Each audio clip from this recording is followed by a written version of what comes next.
바나바라고 하는 사람에 대해서 말씀을 전하려고 합니다. 바나바, 믿음과 성령과 위로의 사람 바나바. 어떤 사람이라고요?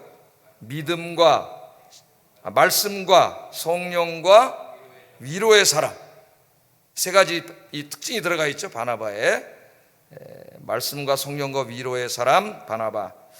자, 사도행전을 우리가 이제 읽는데, 사도행전을 읽을 때는 이제 한 단락 한 구절 한 구절 자세하게 묵상하는 것도 중요하지만은 더 중요한 것이 뭐냐면 사도행전을 한번 쫙 읽는 거예요.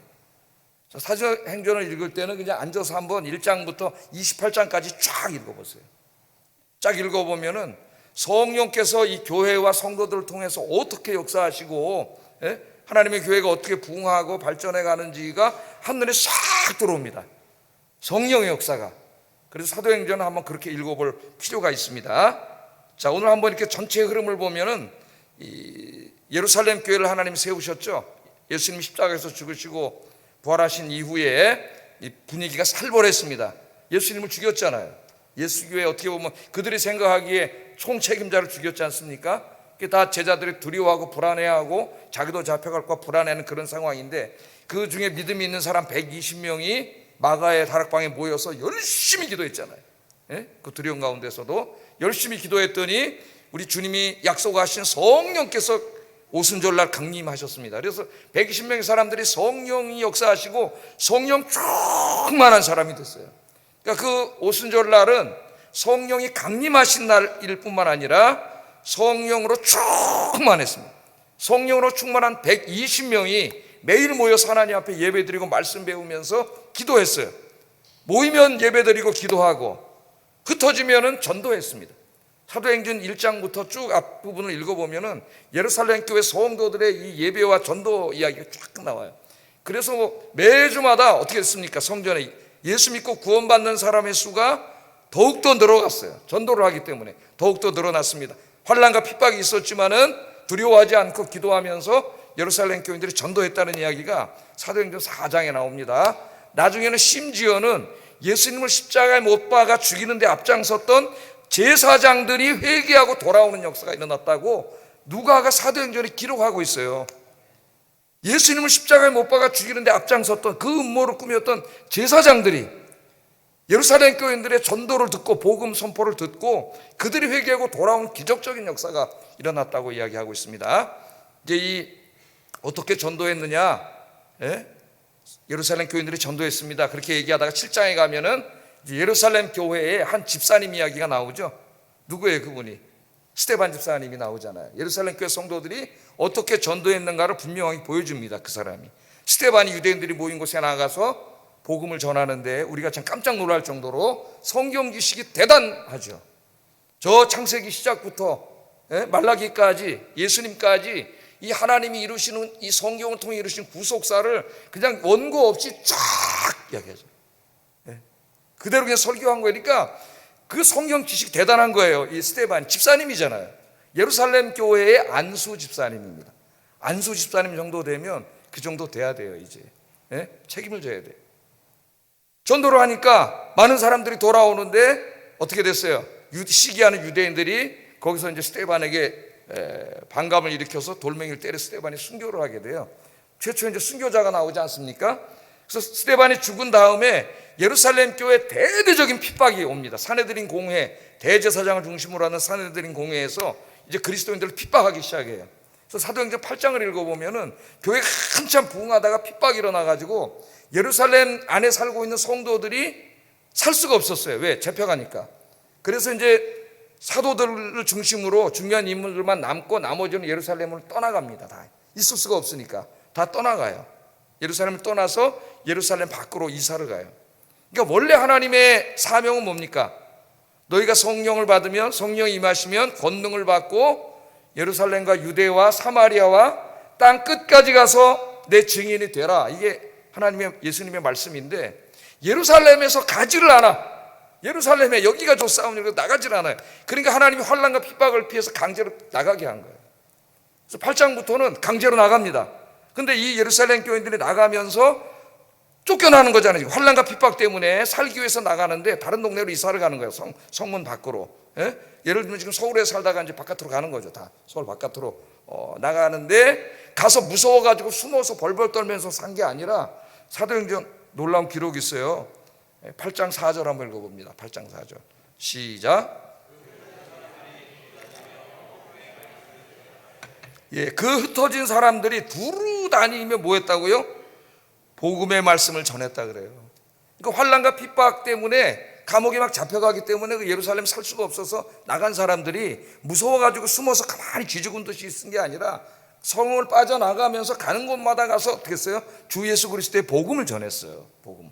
오늘 우리 현대 한국교회 성도들이 회복돼야 될 것이 바로 이겁니다. 이걸 다 잊어버렸어요. 지금 가는 곳마다 복음을 전했다 그렇게 나오고 8장에 보면 이제 대표적인 사람이 빌립 집사라는 사람이나 스데반은 7장에 순교하고 예루살렘에서 쫓겨나가지고 각 지역으로 이사가고 돌아다니면서 복음을 전하는 대표적인 사람이 빌립 집사 이야기가 나와요. 사도행전에 빌립 집사가 나옵니다. 이 사람은 예루살렘 북서쪽으로 전도여행을 떠나서 사마리아인 땅까지 가서 복음을 전하는 내용이 사도행전 읽어보면 나오고 있습니다. 자, 빌립은 루따를 거쳐 로마 총독부가 있던 사마리아 서북쪽 끝인 가이사랴까지 가서 복음을 전했어요. 빌립도 누구예요?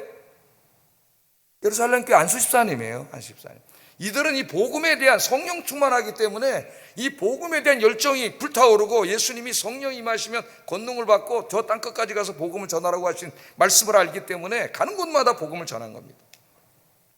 자, 오늘 본문에 보면은 이스라엘 국경을 넘어서 북쪽으로 계속 가면서 복음을 전하다가 시리아의 수도인 안디옥까지 가서 복음을 전한 사람들의 이야기가 나와요. 오늘 본문의 이야기입니다.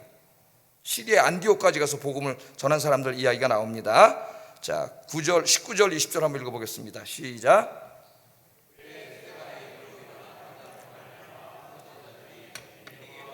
안디옥까지 이르러 유대인에게만 말씀을 전하는데 그 중에 구브로와 구레네 몇 사람이 안디옥에 이르러 헬라인에게도 말하여 예수를 전파하니. 안디옥, 시리아, 이제 국경을 넘어간 거예요. 시리아까지 갔어요. 그 시리아의 수도인 안디옥까지 갔습니다. 안디옥에 가서 이제 복음을 전하는데 대부분의 사람들은 유대인에 거기 살고 있는 유대인들에게 전했는데 일단의 믿음이 있는 사람들은 누구에게 갔어요? 과감히 헬라인들에게 갔어요. 대부분의 사람들은 헬라인들에게는 복음 전해도 믿지 않는다. 그 철학을 사랑하는 사람들, 그 똑똑한 사람들인데 믿겠냐? 에? 요즘 여러분 전도하면은 누가 전도지도 안 받고 그래요. 젊은 사람들, 그런 사람 잘 안 받습니다. 그런 선입견을 갖고 안 했는데 믿음이 있는 몇 사람, 성령 충만한 사람이 헬라인에게 가서도 복음을 전했어요. 헬라인에게 가서. 자, 헬라인에게 가서 복음을 전했는데 성령이 역사하시니까 놀라운 역사가 일어납니다. 그 사람을 변화시키는 것은 내 말재주로 하는 게 아니에요. 그냥 우리는 순종하는 거예요. 복음을 이야기하는 거예요. 예? 예수 그리스도의 십자가의 죽음과 부활에 대해서 이야기하는 거예요. 그러면 복음은 그 자체가 능력이에요. 로마서 1장 16절처럼 그 말씀이 선포될 때에 그 말씀이 능력이에요. 그 말씀을 선포하고 들을 때 그 사람의 생명이 살아나는 역사가 일어나는 줄로 믿습니다. 사도 바울은 그걸 경험했기 때문에 복음은 모든 믿는 자들에게 구원을 주시는 하나님의 능력이다. 이게 기독교 복음의 핵심인데 현대교회가 다 잊어버렸어요. 자, 그래서 어떤 역사가 일어났습니까? 21절 한번 읽어보겠습니다. 시작. 수많은 사람들이 믿고 주께 돌아오더라. 아멘. 안 믿을 줄 알았는데 헬라인들은, 똑똑한 헬라인들, 철학을 사랑하는 헬라인들은 안 믿을 줄 알았는데 이 유대인들이 가서 담대하게 성령 충만한 사람들이 가서 복음을 전했더니 헬라인들이 믿고 돌아오더라는 거예요. 회개하더라는 거예요. 그런데 얼만큼 회개했어요? 수많은 헬라인들이 돌아왔다는 거예요. 놀라운 이야기를 합니다. 수많은 사람들이 돌아왔다, 그렇게 성경은 이야기하고 있습니다. 복음을 전하면 놀라운 역사가 일어나는 거죠. 주일날 이제 저희 형제들하고 오랜만에 모여 식사를 하고 이런저런 얘기를 나누는데 우리 쿤누님이 이제 전도사님이신데 은혜로운 얘기를 많이 하시고 초대교회 때 우리나라 한국에 여기를 많이 하다가 이제 그런 얘기가 나와서 제가 이제 한경직 목사님 그 고향 이야기를 한 적이 있어요. 우리나라 그 장로교가 이제 신학교가 제일 먼저 서울에 있던 게 아니라 어디 있었어요? 평양에 있었죠. 평양이 있었습니다. 이 장로교 뿌리가 평양신학교인데 그 평양신학교의 교장이 사무엘 모페시라고 하는 선교사예요. 근데 우리나라 이름으로 이제 이름을 바꿔가지고 마시로 바꿨습니다. 사무엘 모페시잖아요. 모펫을 마포로 바꿨어요. 마포. 그 이름이 마포 3년이 됐어요. 마포 3년. 그 이제 학기 중에는 평양신학교에서 학생들을 가르치고, 그 다음에 이제 학기가 끝난 여름에는 쉰 게 아니라 전도를 다녔어요. 이 사무엘 모페시 굉장히 열심히 그 선교를 한 사람입니다. 그래서 여름철에는 전도를 하러 다니다가 그 평양이 어디 산골짜기 마을에 가서 막 전도하다가 길을 잃어버렸어요. 그러니까 한국 사람 조사, 통역이 필요하니까 조사 하나 데리고 둘이 전도를 하다가 길을 잃어버렸다 그래요. 예? 길을 잃어버려서 이제 산속을 막 헤매는데 해는 뉘엿뉘엿 넘어가고 그러니까 어느 마을에 가서 한 신세 지고 하룻밤 보내야 돼서 들어갔는데 그 마을이 이제 한씨 마을, 한씨들이 모여서 사는 말이 한씨. 한씨 마을에 젊은이들이 보니까 갓을 쓰고 서양 사람이 동양이 자기 한국 사람 하나 데리고 와서 뭐 예수 믿으라 그러는데 신기하니까 동네 청년들이 그 사랑방에 몰려가지고 대여섯 명이지 뭐 하여튼 여러 명이 몰려서 사무엘 모페 마포 사무엘 선교사님이 전하는 복음을 들은 거예요. 예? 복음을 듣다가 놀라운 일이 벌어집니다, 여러분. 그 한국말도 어눌하고 또 조사가 통역을 해서 간신히 전하는 복음이었지만은 그 복음을 전할 때에 거기서 6명인가 7명이 예수를 믿게 되는 역사가 일어나요. 할렐루야. 한씨 마을에 최초로 믿는 사람이 생겨나. 사무엘 모페스 이제 돌아간 거죠. 목회자도 없습니다. 그런데 놀라운 역사가 벌어져요. 우리 한국교회 초대교회를 보면은 목회자가 없어요. 그런데 그 사람들이 예수 믿고 받아들여가지고 성령 받은 걸 읽으면서 교회를 세워요. 그래서 거기 옛날에 무당집을 때려 부수고 자작나무로 돼 있었던 자작교회를 세운 자작교회, 그 자작교회가 교회를 세웁니다. 그 교회를 세워서 예배를 드렸어요. 스스로. 이런 역사가 막 일어났어요. 그런데 그 마을에서 이제 누가 태어나냐면은 바로 한경직 어린이가 태어난, 우리나라 한국교회사의 최고의 목사님이라고 할 수 있는 한경직 목사님이 태어난 거예요. 그래서 한경직 목사님이 주일학교를 그 자작교회에서 다닌 겁니다. 거기서. 예? 하나님이 준비하심을 보세요. 그래서 그 아이가 자라가지고 이제 돌아가신 지 오래됐지만 영락교회를 세우신 한경직 목사님이 되셨는데, 전쟁이 나기 전에 저 북한의 신의주에 신의주 제2교회라는 교회를 세웠어요. 신의주 제2교회. 제1교회, 제2교회 그랬는데 우리 아버님 이제 신의주 분인데 그 당시에 이제 신의주는 그 중국하고 이렇게 단동하고 이렇게 압록강 건너면 중국이래 가지고, 여러분 신의주 사람들은 옛날부터 그 뭘 무역을 했어요. 싼 무역을. 예?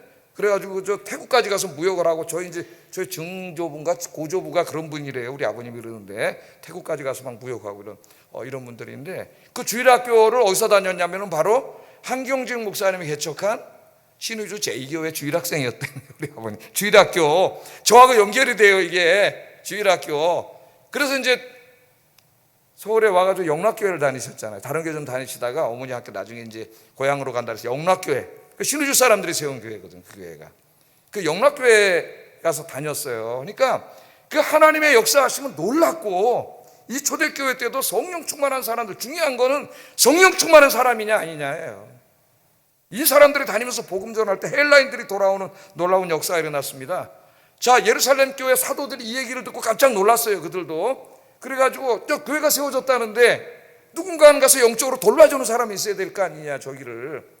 그래서 누구를 보낼까 이렇게 얘기하다가 여기서 이제 이 사람을 보내야 되겠다고 택한 사람이 오늘 주인공인 바나바입니다. 바나바를 딱 택해서 그 바나바를 보냈어요. 그래서 오늘은 서론이 길었는데 이 바나바에 대해서 설교를 전하려고 해요. 나는 그래서 오늘 설교를 준비하면서 저를 비롯한 우리 아영교인들이 우리 아영교회에 바나바가 되기를 주의 이름으로 축복합니다. 바나바. 예? 하나님 앞에 이렇게 쓰임받는 사람이 되게 해주시고, 예? 제가 바나바가 되게 해주세요. 우리가 그렇게 기도하겠어요. 하나님이 우리 교회를 세우시고 우리를 먼저 택하시고 구원해 주신 이유가 이 지역에 복음을 전해서 사람들을 구원하라고 이렇게 먼저 구원해 주셨는데, 교회를 세우셨는데 교회가 아무 관심이 없어, 사람들이. 예? 이게 하나님의 마음이 얼마나 답답하시겠어요. 자, 바나바를 뽑았습니다. 놀라운 거죠.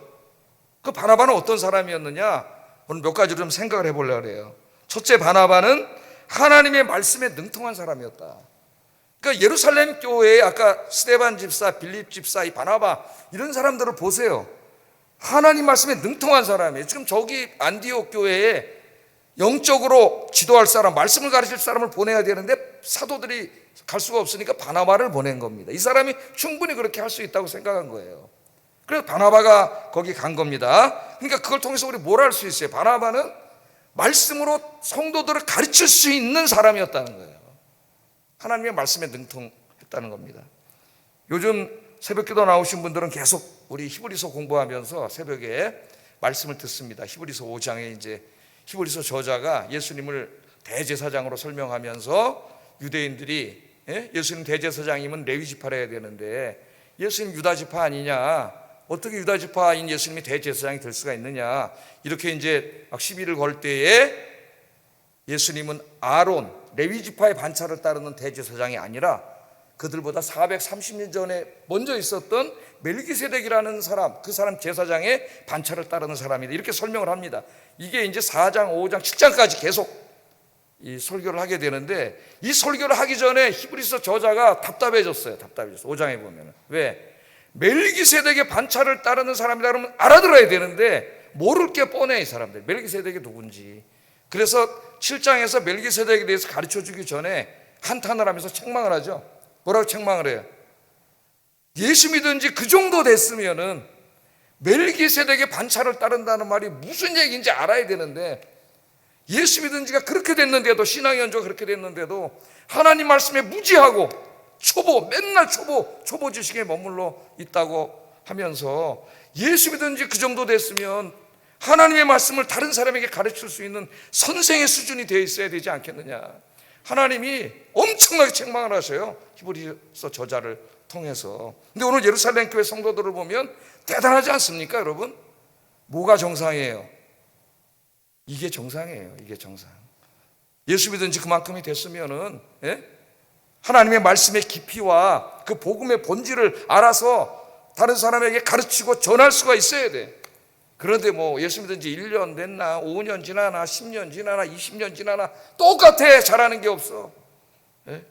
하나님이 얼마나 안타깝게 여기겠어요.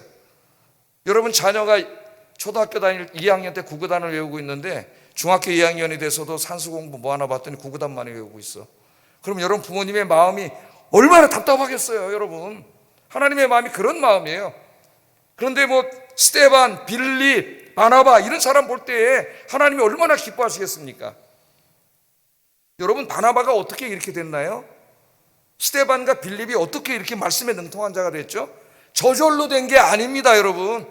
그냥 교회 오래 다녔다고 저절로 된 게 아니에요. 노력했기 때문에 된 거예요. 노력. 하나님의 말씀을 더 많이 알고 배우고자 하는 노력이 있었기 때문에 된 거예요. 그 노력이 뭐예요? 매일 성경 말씀을 읽고 묵상하고 예배에 와서 설교 말씀 듣고 배우고 하는 일에 힘썼기 때문에 알게 된 거예요. 노력 없이 얻어지는 건 없습니다. 스데반 집사, 여기 빌립 집사, 바나바 같은 사람들은 그냥 생긴 게 아니에요. 여러분의 마음속에 말씀을 향한 이 갈망이 넘쳐나기를 주의 이름으로 축복합니다. 여러분 마태복음 28장 19절 20절 한번 읽어보겠습니다. 시작.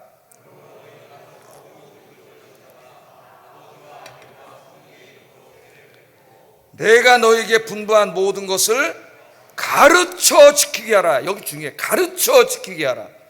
이제까지 우리 한국교회에서는 이 말씀을 전도에 대한 말씀으로만 읽었어요. 가서 제자를 삼으라.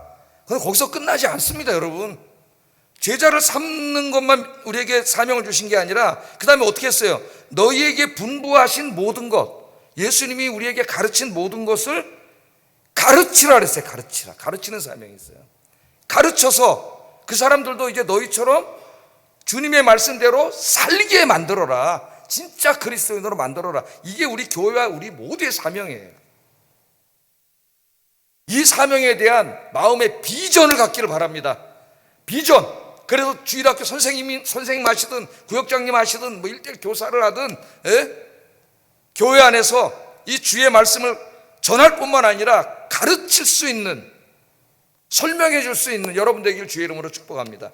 꼭 무슨 공식적인 모임을 통해서만 가르치는 게 아니에요. 저도 청년부 생활을 다 했고 그랬지만은 선배들하고 모여서, 집사님들하고 모여서 얘기할 때 잘 모르는 거 물어보면은 가르쳐 주시고 신앙생활 지도해 주시고 다 그랬어요. 저도 이제 군에 가기 전에 먼저 군대 간 저보다 한 3년 선배 전도사님이 계셨는데, 전도사님이시면서 교회 청년부 선배였습니다. 군대 생활을 그리스도인으로서 어떻게 해야 되는가를 매일 진짜 만날 때마다 얘기를 해줘가지고 제가 군에 가서 신앙을 지키면서 신앙생활에 엄청난 도움이 됐어요. 그러니까 우리가 먼저 믿은 사람, 선배라면은 우리 후배들에게 이런 믿음의 영향을 미치는 사람이 돼야 된다. 예? 말씀으로 인도해주고 방황하는 후배들을 말씀으로 붙잡아주고, 오늘 금요기도 오신 여러분들은 충분히 그럴 수 있는 분들입니다. 그런 분들 되기를 주의 이름으로 축복합니다. 두 번째, 바나바는 착한 사람이었다 그랬어요. 착한 사람, 여러분, 믿음이 좋은 것과 이웃들에게 사랑을 베푸는 것은 다른 게 아니에요. 같은 겁니다. 신앙은 수직적인 관계만 말하지 않아요. 수평적인 관계로 나타나야 돼. 나는 수직적인 관계, 하나님에 대한 신앙은 좋은데 다른 사람들에 대한 그건 없어. 그거는 수직적인 관계도 잘못된 거예요. 이 두 가지는 함께 가는 거예요, 항상. 그래서 바나바는 그 다음에 나오는 게 착한 사람이에요. 착한 사람. 24절에 보면 바나바는 착한 사람이라 그랬습니다. 착한 사람이 무슨 말일까요, 여러분? 아유, 저 사람 착해. 그 어떤 사람을 착하다 그래요, 여러분? 예? 막 욕해도 그냥 가만히 있고, 그냥 뒤에서 막 험담해도 가만히 있고. 우리 보통 그런 사람은 너무 착하다 그러잖아요. 예? 그래서 요새 사람들은 착한 거 싫다 그래요. 나 착하다 그러지 마 그래요. 그 바보 같다 싫다 그래요. 예? 여기 착하다는 말은 뭘까요? 착하다는 말은, 자, 사도행전 4장에 보면은 바나바에 대한 에피소드 하나가 나옵니다. 에피소드, 어떤 사람이었는지. 자, 누가는 바나바를 소개할 때 이렇게 소개합니다. 사도행전 4장 36절 37절 읽어보겠습니다. 시작.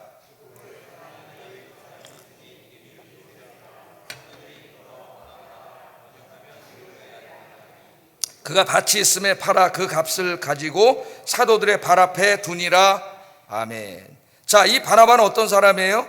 자, 밭이 있었어요. 밭이. 레위 지파 사람이니까 원래는 이제 그런 사유재산이 이제 없는 게 맞는데, 이 사람은 고향이 구브로예요. 디아스포라 유대인입니다. 그럼 뭐 레위 지파 이런 거 다 깨지고 바깥에 있는 사람이기 때문에 재산을 갖고 있었고, 그걸로 봐서 상당히 재산이 있는 사람으로 우리가 역사적으로 추정을 할 수가 있는데, 어느 날 이제 예루살렘에 와서 살다가 예루살렘 교회에 와서 예배를 드리다가 은혜를 받았어요. 그런 적 있죠? 은혜가 뭐예요? 은혜를 받았다는 게 말씀이 선포될 때 확 성령께서 깨달아지는 거죠. 예? 은혜를 받으니까 이제까지는 그냥 자기만 위해서 살았는데, 나 재산도 있고 부자고 하나님 믿으면서 살아야지 행복하게 그렇게 살았는데, 성령께서 강하게 역사하시다 보니까는 이제까지는 나만 보였는데 성령 역사하니까 다른 사람이 보이는 거예요. 여러분, 성령이 역사하시면 다른 사람이 보입니다. 다른 사람을 보니까 누가 보여요? 가난한 사람들이 보이는 거예요. 이제까지는 안 보였어요. 자기밖에 모르고 살았기 때문에. 그런데 성령이 역사하시니까 가난한 사람들이 보이기 시작해. 예? 그래서 초대교회 성령 충만한 사람들이 어떤 운동이 일어났어요? 자기 땅 팔고 집 팔아서 가난한 사람들 도와주는 일이 일어납니다. 예루살렘 교회에 이 일이, 역사가 일어나고 있어요. 자, 바나바도 그 중에 한 사람이었습니다. 그래서 자기의 밭을, 그 많은 밭을 다 팔아가지고 그걸 사도들 앞에 갖다 놨다 그랬잖아요. 그 사도들이, 초대교회 헌금은 대부분 뭐로 쓰였어요? 구제 헌금으로 쓰였습니다. 그래서 가난한 이웃들에게 나누어 줬어요. 그래서 예루살렘 교회 안에는 가난한 자가 없어졌다 그랬어요. 밥 굶는 자가 없어졌어. 기초생활이 무너진 자들이 없어졌어요. 왜? 다 있는 사람들이 불쌍히 여기고 이걸 가져와서 나눠줬기 때문에 없어졌어요. 자, 이 바나바가 바로 그런 사람입니다. 그런 사람이에요. 근데 그런 일을 한두 번 한 게 아닌 것 같아요. 별명이, 바나바 이름, 원래 이름은 뭐예요? 바나바가 아니에요. 이 사람 이름은 뭐예요? 요셉이에요. 요셉. 이름은 요셉이에요. 바나바는 별명입니다. 닉네임이에요. 요셉이에요. 레위 지파의 요셉인데, 이 사람이 하도 이런 일을 많이 하니까 사람들이 별명을 붙여준 거예요. 사도들이, 성도들하고 사도들이 별명을 붙여줬어요. 그 별명이 뭐예요? 바나바예요. 바나바. 요셉 그러면 누가 생각나? 바나바가 생각나. 바나바는 뭐예요? 위로의 아들이라는 뜻이야. 위로의 아들.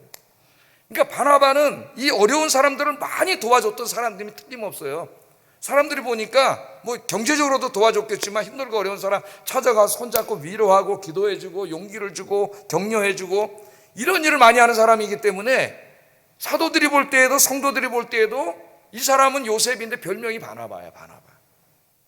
오늘 여러분 교회 안에서 신앙생활 하면서 내가 다른 사람들에게 어떻게 비춰주고 있는가를 한번 생각해 보셔야 돼요. 다른 사람들이 나를 어떤 사람으로 보는지. 저 사람 참 까칠하다, 그런 평가를 받으면 안 되겠죠, 여러분. 예? 여러분, 저 사람은 이렇게 난 맨날 험담만 하고 뒤에서 낱말만 하고 그러지? 그런 사람 되어서는 안 되겠죠. 예? 저 사람 굉장히 이기적이고 자기밖에 모르고 자기 욕심만 챙기고 남한테 이만큼 더 베풀 줄은 모르고 구두쇠야. 그런 사람이 되어서는 안 되겠죠. 여러분의 이름을 우리 교회 성도들이, 우리 교회는 그렇게 뭐 대단히 큰 교회가 아니기 때문에 다 압니다. 대충 딱 생각할 때 저 사람 그럴 때 어떤 이미지가 떠오를까요? 바나바는 위로가 떠올랐습니다. 위로하는 사람이에요. 위로하는 사람. 그래서 그 착한 사람이라고 그랬어요. 착한 사람. 사실은 착한 사람이 가장 훌륭한 사람이죠. 그 안에 모든 게 다 포함된 거예요. 우리가 말하는 좁은 의미의 착한 게 아니라 정말 훌륭한 사람이죠. 좋은 사람, 좋은 사람. 그래서 오늘 본문에도 나오지만은 바나바하고 이제 바울하고 함께 사역을 하다가 예루살렘에 기근이 들어가지고 예루살렘 교인들이 또 밥을 먹고 사는 문제가 어려워졌어요. 가난한 이웃들이 많이 생겼을 때에 바나바가 주도를 해가지고 어떻게 합니까? 구제헌금을 걷어서 사도 바울과 함께 이 돈을 가지고 예루살렘을 방문해서 그 어려운 사람들을 또 도와줘. 이게 바나바예요. 어디 나와요 그게? 27절 30절에 나오죠. 한번 읽어보겠습니다. 시작.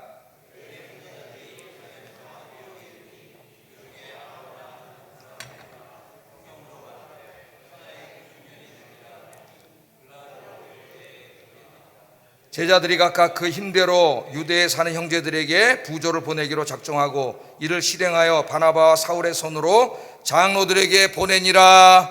아멘. 이걸 또 걷어갖고 갔다는 거예요. 그러니까 이 사람은 힘든 사람이 있으면 그냥 보고 넘어갈 수 없는 사람이에요. 그래서 찾아가서 위로하는 거예요. 또 그 교회 헌금을 걷어가지고 어려운 사람들에 가서 위로했습니다. 여러분, 우리 그리스도인들은 바나바가 되기를 바랍니다. 바나바. 예? 위로하는 사람. 난 저분하고 저 집사님, 권사님, 장로님하고 이야기만 하면은 가슴이 너무 따뜻해지고 위로가 돼. 그런 여러분 되시길 주의 이름으로 축복합니다. 하나님이 주신 것들로 주신 게 많아요. 꼭 경제적인 것만이 아닙니다. 우리 사람은 다 이렇게 이야기를 해요. 말로도 얘기를 하지만 손짓, 몸짓, 얼굴 표정, 행동으로 다 이야기를 해요. 그래서 여러분, 이제부터 기도하세요. 여러분, 내가 우리 아영교회에 바나바가 되게 하여 주시옵소서. 바나바가 되시길 주의 이름으로 축복합니다. 말씀만 능통한 사람이 아니라 바나바가 돼. 위로해야 돼. 자, 세 번째, 바나바를 뭐라 그러느냐? 성령과 믿음이 충만한 사람이라 그래요. 성령과 믿음이 시간이 벌써 됐네. 끝내야 돼. 빨리 해야겠네. 성령과 믿음이 충만한 사람. 24절 읽어보겠습니다. 시작.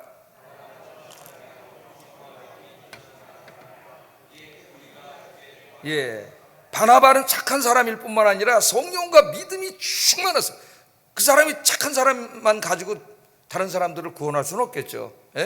성령과 믿음이 충만한 사람이, 믿음이 충만하다는 것은 하나님을 향한 믿음이 확고하다는 거예요. 기독교 신앙에 대한 믿음이 확고하다는 거예요. 천국과 영생과 부활에 대한 신앙이 확고하다는 거예요. 확고하다는 거예요.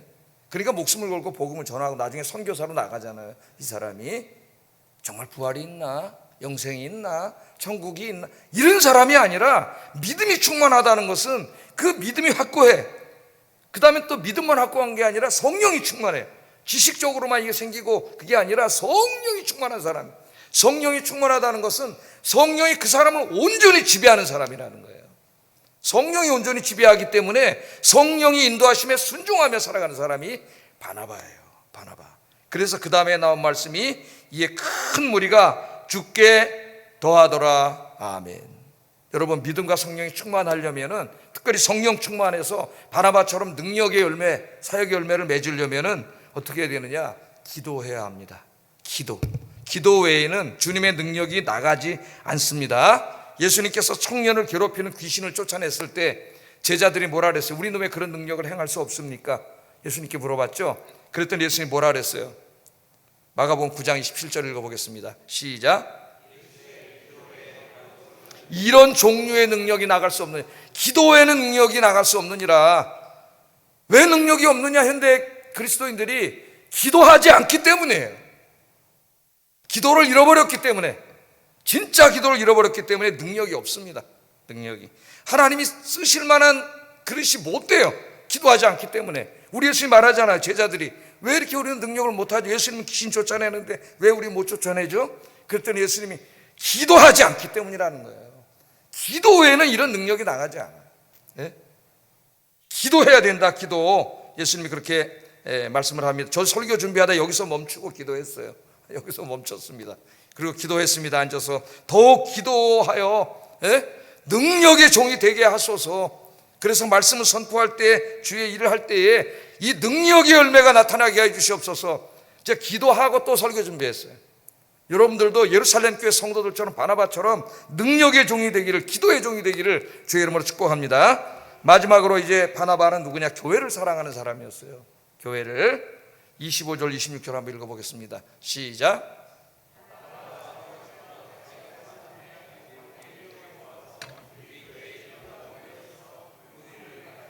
제자들이 안디옥에서 비로소 그리스도인이라 일컬음을 받게 되었더라. 자, 바나바가 사역을 하는데 바나바는 사도가 아니잖아요.